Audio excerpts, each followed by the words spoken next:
words said in the aftermath are just too confusing. Now I spend my days watching you throw stones at someone who's already dead.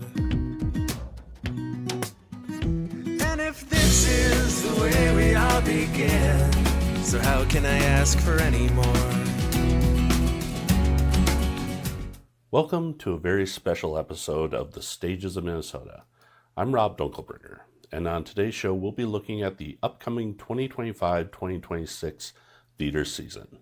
This is a sponsored episode, meaning each of the theater companies we'll be highlighting has purchased their slot either through financial sponsorship, an ad swap program, or by providing access to their facilities for filming on an episode of the show that doesn't directly involve their theater. It was important to me that participation wasn't limited to larger theaters and that there were lots of ways for theater companies to participate if they chose to. I'm really happy with the ones we'll be sharing with you today. It's exactly what I was hoping for. A nice mix of greater and lesser known companies, but also companies with unique missions. The hope is that you'll get some ideas of shows you want to see in the coming year and get them on your calendar now so you won't forget. I also hope you're going to hear about a company you're unfamiliar with, or that you'll see something that helps you decide to try something new. We've got a lot of companies to go through, so let's get started. First up is our friends at Yellow Tree Theater in Osseo. They'll start their season with a remount of a hit from a few years ago, Stephen King's Misery. Misery tells the story of novelist Paul Sheldon, who awakens after a car accident in the secluded home of his number one fan, Annie Wilkes. Thankful at first to have been found and rescued, Paul soon learns that Annie takes the term fan to its root word, fanatic. He'll soon discover that the car crash isn't the only thing he'll have to survive. Misery opens September 26th and runs through October 19th. I've seen the stage version twice, but Stephen King is my favorite writer, and I'm always game to see anything based on one of his works. The adaptation is by screenwriting legend William Goldman, based on his screenplay for the film version directed by Rob Reiner. Next, just in time for the holidays, opening November 28th and running through December 28th, is A Christmas Carol, more or less. This holiday comedy is written by Stefano Loverso and Mary Irie. Set in a theater during a snowstorm, two actors are forced to mount their production of A Christmas Carol with no help from the crew who can't make it to the theater. This is billed as a fast-paced, side-splitting romp through Dickens like you've never seen before. Comedy chaos with heart. Then, after waiting patiently after a postponement last season, we'll finally get to see Marie and Rosetta, opening April 3rd and running through April 19th, telling the story of the first rehearsal between sister Rosetta Tharpe and her young protege as they prepare to embark on a tour that would establish them as one of the most unforgettable duos in American music. This promises to bring fierce guitar playing and swinging gospel music to Osseo. I'm so excited to finally get to see this production. The final full production of the season is Angry, Raucous, and Shamelessly Gorgeous by Pearl Cleage. The play follows two aging black feminist artists who reunite after years apart. As they attempt to reclaim their voices and legacy, a younger generation challenges their pasts and their future. Filled with wit, heart, and powerful truths, it's a celebration of art, activism, and unapologetic womanhood. Exactly the kind of play we need right now. Angry, Raucous, and Shamelessly Gorgeous opens June 5th and runs through June 28th. Finally, I'm happy to see that they are again having the Playwright Festival. Last year, my fellow Twin Cities theater blogger and friend, Mary Algard, was in the festival with her play, It's Murder, Don't You Know? That was more Irish than Fargo Inn, but you get the idea. No word yet on who the playwrights will be this year, but it will take place July 11th through July 26th. And this time, since it's summer, it'll be out in the park. The entire season sounds great, but if I had to pick one I'm most excited about, it's A Christmas Carol, more or less. I love seeing some of the traditional shows each year, like A Christmas Carol at the Guthrie, How the Grinch Stole Christmas at the Children's Theater. But I really love a new holiday comedy. The holidays are when I like to relax and just have fun with a show. Thankfully, you don't have to choose just one, and Yellow Tree has a season ticket program. So I encourage you to click on the link in the show notes and become a subscriber. Okay, our next theater company is 10,000 Things. I'm joined now by Caitlin Lowens of 10,000 Things. She is the new artistic director. I first saw, it was a Shakespeare play. It was about probably 2 years ago. And now I will never miss another 10,000 Things show because they are just amazing. Caitlin, tell us about 10,000 Things, your mission, and what makes you guys unique. And then tell us about this upcoming season. Sure. Thanks, Rob. Well, 10,000 Things, as you've said, is a professional theater company here in the Twin Cities with an over 30-year history. And our mission is to quite simply make sure that everyone is in the audience because we believe theater is better when everyone can be gathered around the stories and the art that we're sharing. We always perform in the round. We always perform with all the lights on, with no special theatrical lighting or no recorded sound. We have a live musician for each production, whether it's a musical or not. We perform approximately half of our performances for paying audience members, and then we perform the other half of our performances on the road, where we go out to different sites in the community. We're hosted by them, and we perform in cafeterias and gymnasiums and big classrooms, wherever they'll have us. So we have 3 fantastic shows coming up in our 25-26 season. The Shakespeare play in the fall, which runs September 24th through November 2nd. That is Two Gentlemen of Verona, or as we call it, Two Gents. And that is, people speculate, Shakespeare's earliest comedy. It's about 2 best friends, Proteus and Valentine. Proteus, who is desperately in love, and Valentine, who swears off love. There'll be lots of clowning, lots of turning of identities, and a slightly twisted from the Shakespeare feminist ending to the comedy. So for real, true Shakespeare aficionados who always love to see the different ways that Shakespeare is interpreted. I see on that one that the music is by Ryan Lee. I had Ryan Lee and his husband Todd Peterson on the show for a segment called Theater Couples. And they both had a bunch of exciting things coming up, but none of them had been officially released yet. I'm really excited to see what he does with that. I know he was super excited to be creating music and a soundscape for it. In the winter, we have our contemporary play, which is a play called Men on Boats by Jacqueline Backhouse, and that'll be directed by Joy Dolo, who is a longtime 10,000 Things actor, and this will be Joy's directing debut with 10,000 Things. Men on Boats is based on the true story of a bunch of white male explorers going down the Grand Canyon in the years after the Civil War to map its contours and to name all of the things in it. The production calls upon us to cast all 10 of the roles, who are all real historic men, with, as we frame it, people who the original story left out. So women, gender expansive performers, trans men, cast members of color, Native actors as well. And also it's a story that calls into a question sort of who gets to call themselves American, who gets to name and claim things.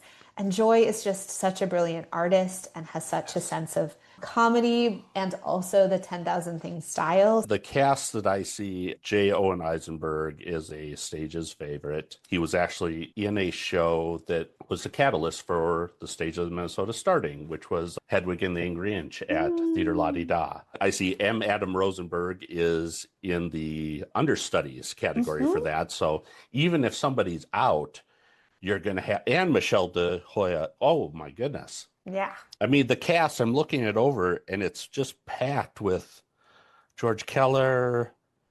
Oh, yeah, it's fantastic. And if they're sick, the understudies are amazing.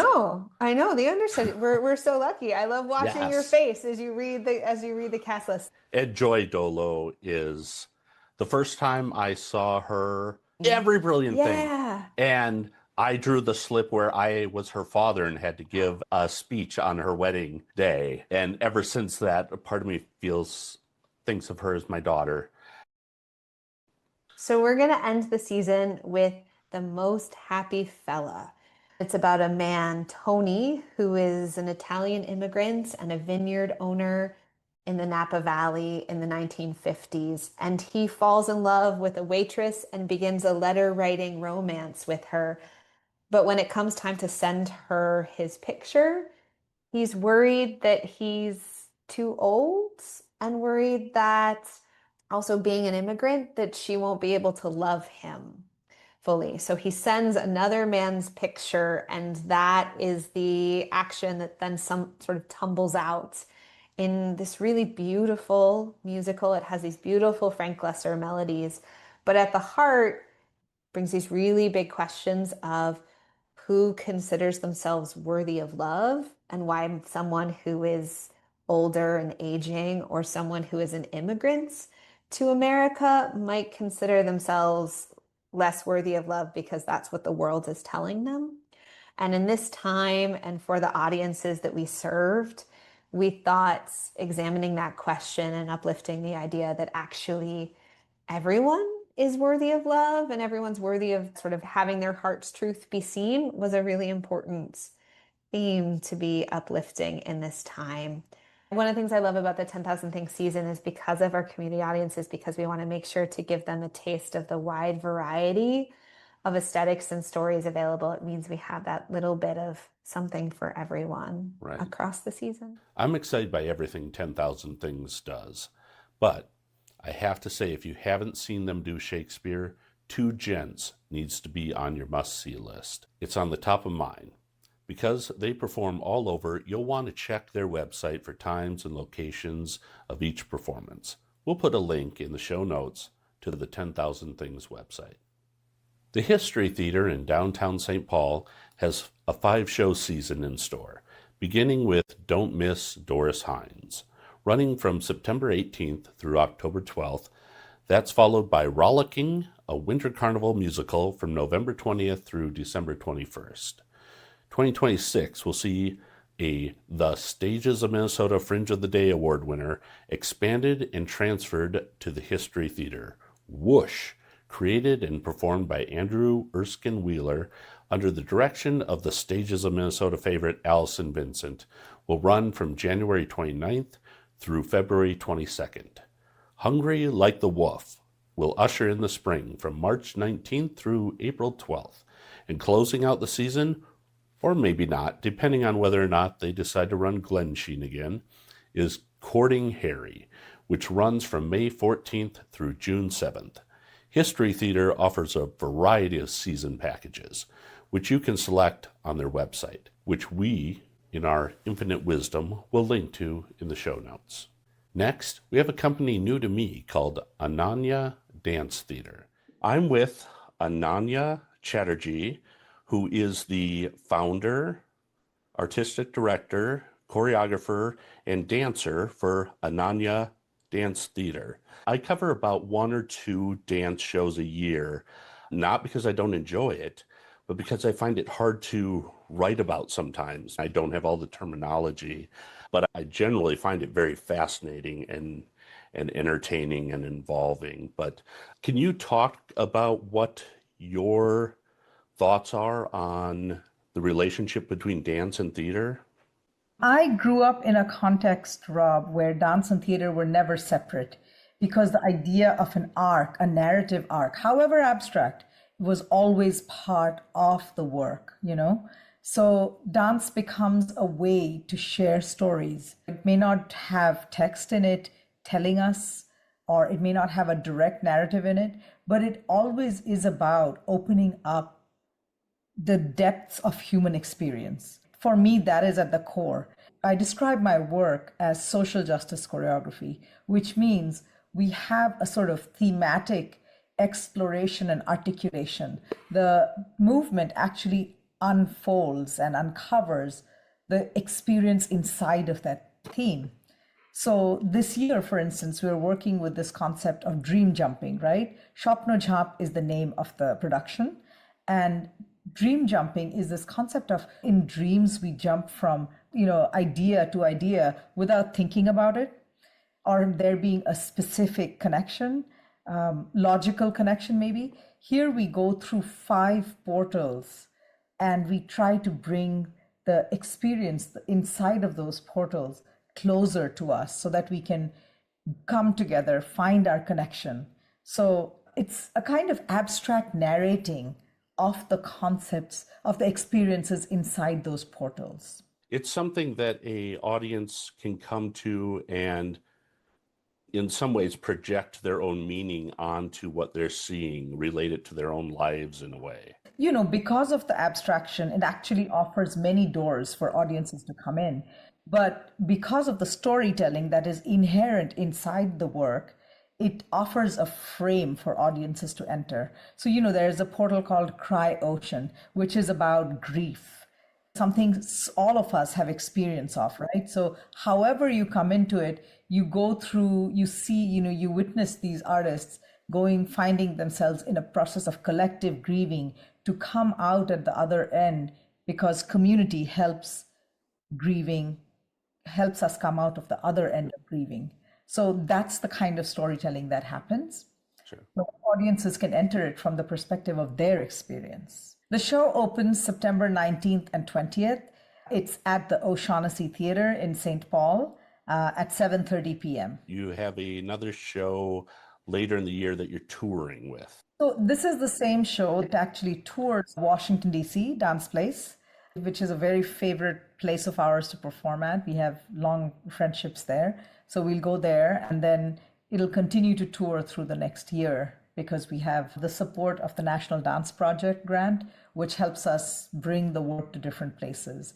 Because of the way in which there is so much storytelling inside the work, we actually are able to offer activities like, sort of dream gathering, like how do we find, what are our dreams? How do we collect them? So to invite audiences inside the process, we offer workshops or experiences, really very sort of deeply sensory experiences that invite them into the world of this piece, which we also describe as dance theater. So it's not just dance, but dance theater. It's dance not for its own sake, but for the sake of sharing a particular story. Can you speak about the style of dance? The style of dance it's contemporary dance, but contemporary dance often becomes shorthand for something that is based in Western styles.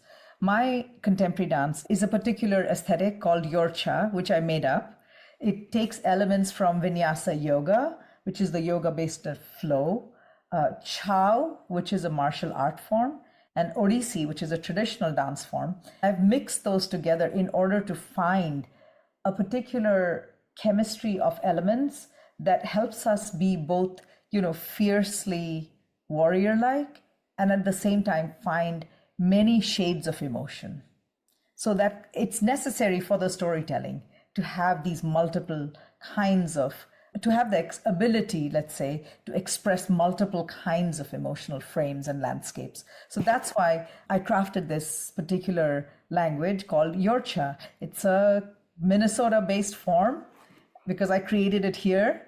That sounds fascinating. I'm excited to see it. It's always great to hear from theaters that we're not familiar with. So I'm hoping that this is a new theater company for our viewers to check out. Thanks so much for coming on. Thank you, Rob. Appreciate it. We'll, of course, link to Ananya Dance Theater's website in the show notes so you can learn more about them and purchase. Next, we have Fortune's Fool Theater, which is celebrating its 20th anniversary this year. This company was founded in 2005 by Daniel Pinkerton and Lee Cooper. It's now run by Dan and his daughter Ariel. I run into Dan at the theater a lot and enjoy chatting about what we've seen. I have spent time with Ariel at Fringe shows over the last few years. I have a special place in my heart for both artists. We'll try to have them on before their big 20th anniversary shows this December. Fortune's Fool Theater is marking the milestone with free theater. That's right, free theater. A festival open to all in the Twin Cities, featuring two irreverent bawdy musicals that gleefully thumb their noses at the powers that be. The two shows will play in repertory at the Hive Collaborative, a favorite venue of the Twin Cities theater bloggers and myself. The shows are Yar, the Lusty Busty Pirate musical, which is a remount of the biggest hit in Fortune Fool's history. This swashbuckling send-up skewers pirate tropes and traditional gender roles. The second show is Have Yourself a Lusty Busty Xmas. This world premiere sequel takes on the holidays, billionaires, and American politics with equal cheek. Both productions feature a live orchestra and three powerhouse women who sing, sword fight, and play over 20 roles, male and female, between them. Tickets are free, no charge for any performance. We'll link to the company's website in the show notes so you can reserve your tickets online. Performance dates run from December 5th through December 21st. On 5 of those dates, you can see both shows back to back. Just a 30-minute break between the two 60-minute performances. That's going to be my plan. With titles like Yar, the Lusty Busty Pirate Musical, and Have Yourself a Lusty Busty Xmas, you may be wondering, is this appropriate for everyone? The producers indicate that these R-rated shows are recommended for those 12 and over. Younger kids may have some interesting questions after the Hennepin Arts Bank of America Broadway on Hennepin season is jammed packed with returning favorites and shows fresh off of the Broadway stage. But before we list the 25-26 season, there's one final show of the 24-25 season, and that is Purple Rain, which is having its world premiere pre-Broadway debut at the State Theater from the 16th of October through November 16th. That's going to be one hot ticket. The 2025-2026 season consists of 11 shows, and they are A Beautiful Noise, the Neil Diamond musical, which runs September 30th through October 5th. The Phantom of the Opera, November 21st through December 7th. That's going to be here for 3 weeks. The Wiz, December 16th through 21st. In 2026, we'll get Shocked, January 6th through the 11th. Chicago, January 27th through February 1st. Les Miserables, February 17th through the 22nd. Water for Elephants, March 3rd through 8th. Suffs, which you should have on your must-see list. I saw this on Broadway last year. That's going to be here April 7th through 12th. Harry Potter and the Cursed Child, April 25th through May 23rd. That'll be here for 4 weeks. The Great Gatsby will run June 2nd through 7th. And Wicked will close out the season July 8th through August 9th for 5 weeks. Of this next theater company, I wrote in my review of the SpongeBob musical, it filled my heart back up with the wonder of humanity, the miracle of live theater, and the infinite variables of human beings. Now, here's Artistic Director of Unlabeled Theater, Jessica Freilich, to tell us about their unique company and the upcoming season. Unlabeled Theater is a company where we provide a performance space and an artistic space for artists who have cognitive and or physical disabilities or who are neurodivergent. And I came up with a staging model with my partner, Lisa Hansen. We call it Shadow Partners.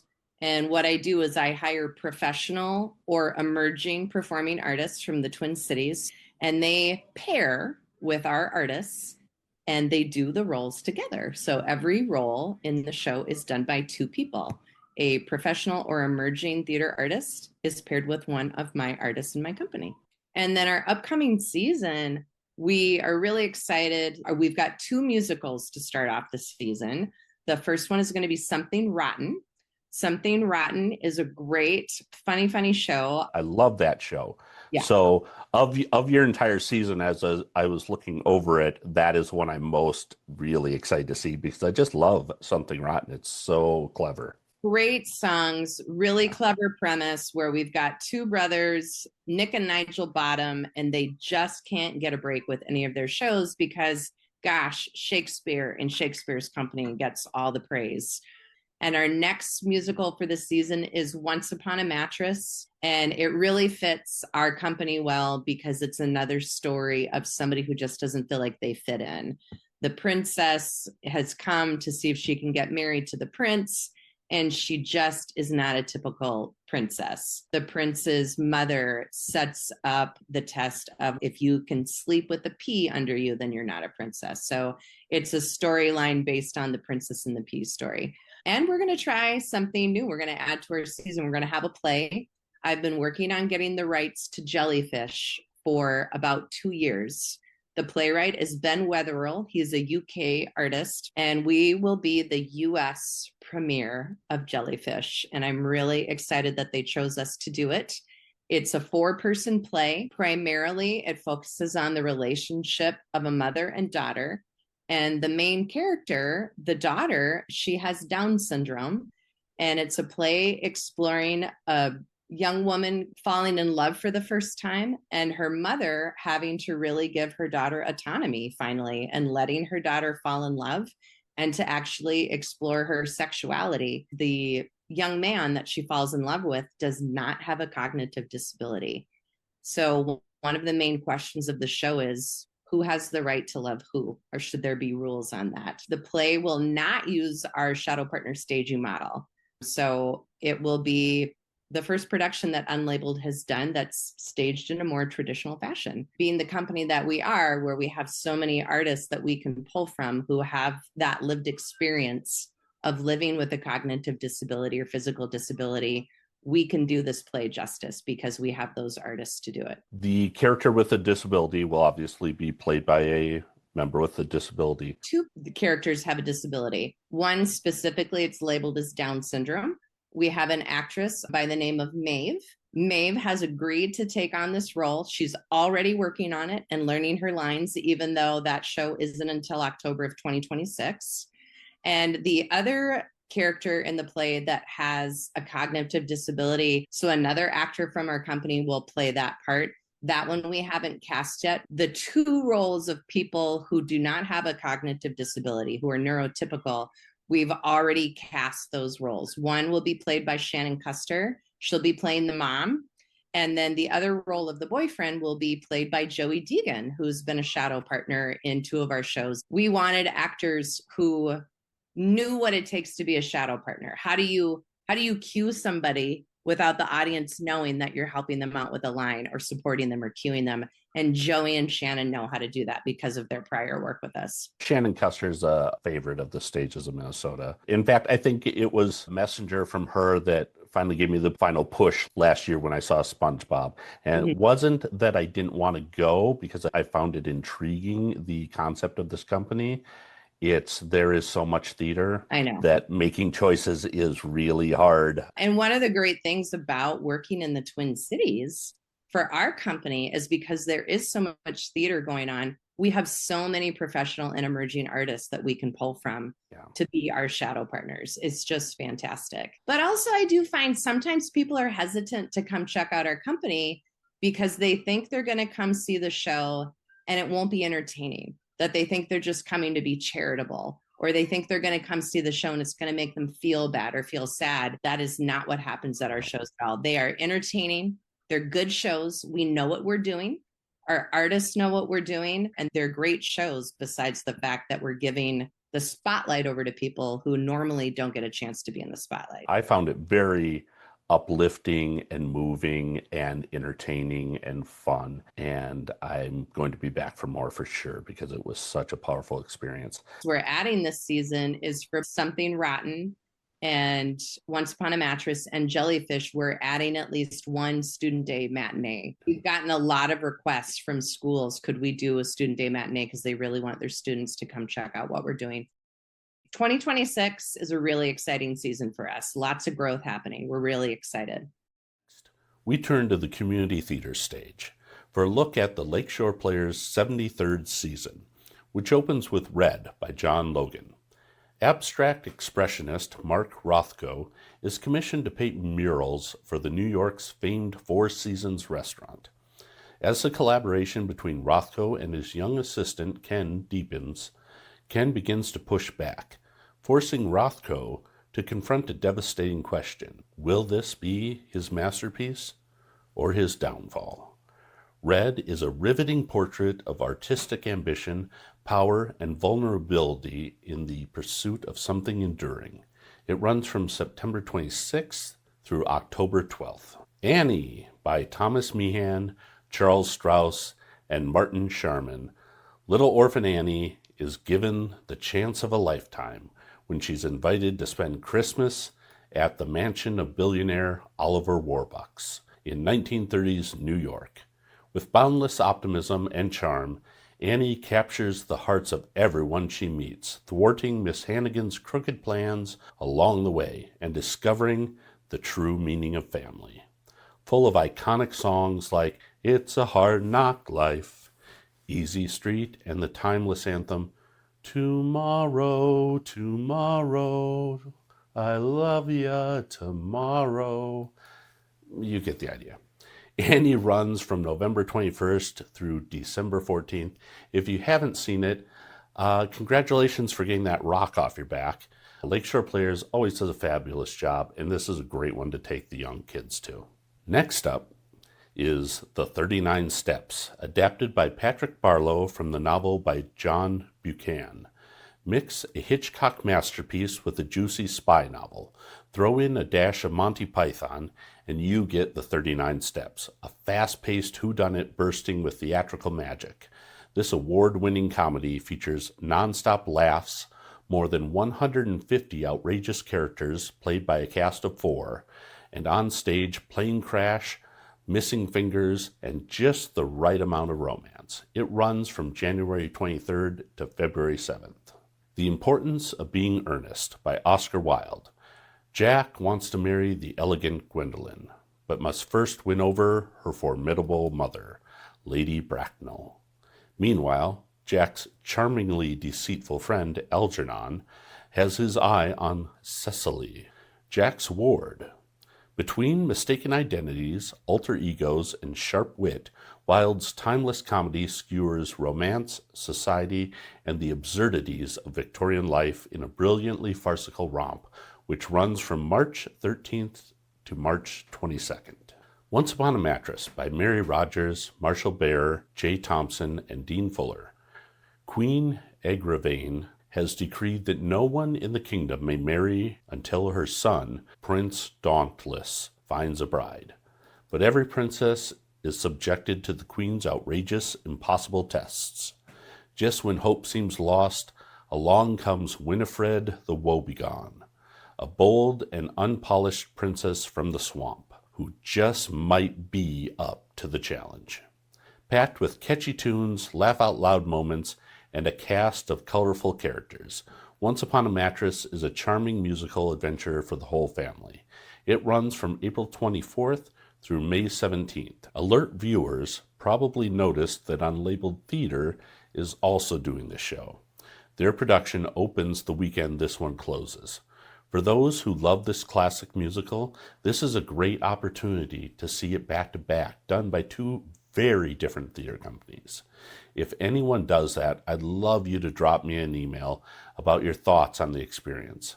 Personally, I can't wait to revisit The 39 Steps, a comic thriller you may be familiar with from the classic Alfred Hitchcock film, which adapted the source novel back in 1935. Lakeshore Players perform at the Hennepin Performing Arts Center in White Bear Lake. They also provide season ticket options that will save you 20% over single ticket prices. You can find a link to their website in the show notes. Minneapolis Musical Theater's two-show season does what they do best, which is presenting rarely performed musicals. First up is a concert presentation of Anyone Can Whistle, with book by Arthur Lawrence and Here's the draw. Music and lyrics by Stephen Sondheim. For Sondheim completists, this may give a few of you a bingo. This legendary Broadway flop gets a stripped-down presentation that highlights the groundbreaking score that foreshadows Sondheim's incredible work in the 1970s, even while staying true to its Golden Age roots. This madcap tale of a bankrupt town, phony miracles, and dangers of conformity will be directed by Max Wotanowitz, with music direction by Walter Tambor. It runs from September 5th through the 14th at the Conn Theater in Minneapolis. Then, this spring, they bring us the Twin Cities premiere of Grumpy Old Men, the musical. Book by Dan Remans, music by Neil Berg, lyrics by Nick Megillin. It's also at the Conn Theater in Minneapolis and runs April 3rd through the 19th. Based on the classic 1993 film starring Jack Lemmon and Walter Matthau, this outrageous show tells the tale of Max and John, two neighbors who have been feuding for most of their lives. When an intriguing new woman comes to town, their feud reaches new heights, as they face off as romantic rivals. I remember when the film came out in the early 1990s and seeing it in the theater. I haven't revisited it since, but I remember it fondly, and am really looking forward to seeing it transformed into a musical. When you bought your first deerstalker cap and large magnifying glass with the intention of becoming one of the world's greatest detectives? No? Just me? Well, if you ever secretly harbored the desire to become a detective, my next guest has just the ticket for you. He's the man behind the Mystery Cafe, Brian Kelly. Brian, it looks like you are on the job. Always. So can you tell us about the Mystery Cafe and what cases you're working on this season? The Mystery Cafe is the Twin Cities' original comedy murder mystery dinner theater, founded in 1989. And this season we have 3 cases for those who are interested in delving and solving. 2 locations, the Sheraton Bloomington, and there we'll be presenting a show called A Christmas Carol in December, which takes place on board a cruise ship. It's all about a jewel heist. Later in that season, in January, over at the Sheraton, we have our very popular show called Till Death Do Us Die, which is a wedding-themed show. You are invited to the wedding of the year. And then our newest show is going to be at Majestic Oaks Golf Club in Ham Lake, our longtime venue partner. And our show there is called Showdown at the Karaoke Corral. The annual talent show up that direction called Anoka's Got Talent. It's a karaoke contest, and let's just say the stakes are high enough that people are looking to eliminate the competition. So, Brian, one of the great things about these shows for me is the casts. They're always filled with fun people that I recognize from Fringe or from other shows around town. So who have you got in the cast this season? This season, we've got Sam Landman, Josh Carson, Casey Martin, Nissa Nordland, Dave Gangler, Michelle Cassiope-Gurton, who hasn't done a Mystery Cafe show in quite some time, but she's joined us. Brad Erickson, Brittany Oberstadt. We also have Adam Felitz, Ann Lees, Kathy Kopecki, Winnie Freilich. We've got Neil Skoy. We've got Brian Hodge Rice. The cast is in basically a sort of a rep situation. So we've got a wonderful cast of people this year. Yeah, that's a murderer's row of talent. Yes, it is. On tap. So that's going to be great. I see what you did there. I know last year that Nissa Nordland had co-written one of the shows. Do you have a co-writer on the karaoke show this year? Yes, Josh Carson and I have been writing this show. That should be a lot of fun. These aren't just mysteries with some comedy thrown in. You also get fed when you come to these shows, right? That is true. Yes, we have a 3-course meal. It's one of the great things about the structure of the thing is that it's not like you eat dinner and then you watch a show for an hour and a half. The dinner takes place throughout the show. So there's a short first act and then the salads are served, a second act and then the entree, another act and then dessert. So there are these not just breaks in the action where we serve you and the actors come around to your table to do the serving, so they're interacting with you at those times, but it also creates this real social component where you get to talk to your friends that you came with. It's super social, and the themes that we do, we try to build them around event type stuff, like a wedding or a karaoke night, things that people would often go to, in their regular life. They know what the situation is, they know what their role is. Then we layer a mystery on top of it. I've had a blast. I think 2 years ago was my first time at the Mystery Cafe, and I've seen every show that you have done since then. I loved the first show I saw so much that I bought tickets for the other show as Christmas gifts. And then last year, again, I gave it to my mom and stepdad as a Christmas gift, and we went together. These are great shows for young families, too. You probably don't want 4-year-olds or things like that. They're not going to get what's going on, but pretty much you get to 8 and above. I think you've got a fun outing for the entire family. Can do this for holiday parties, right? Correct. We do it for corporate events. Families are always welcome. The nice thing about our shows, I think, is that, and it's odd to say about, a show where often, murder is a motive, but it's surprisingly family friendly and up tempo. It's not gruesome. It's far more Looney Tunes than Quentin Tarantino in terms of the murders. There's something for everybody. It's very cartoonish and farcical, which the kids really glom onto, and we love having them. It's just super fun. And corporate groups, it's really kind of a perfect thing because, especially if you've got a small group, you can book to be at one of our shows. We give you your own tables, even though there are other people in attendance. There's nobody seated with you. Oftentimes we can do a little happy hour beforehand for groups and such. So for people who are looking for a cost-effective way to, book it where you're not paying for the room, you're not paying for, all the other stuff, it's a great way to do that as well. And we also do private events and small group shows, all kinds of things. I'll have a link to your website in the show notes. Viewers, you can go there, check out all the options that are available.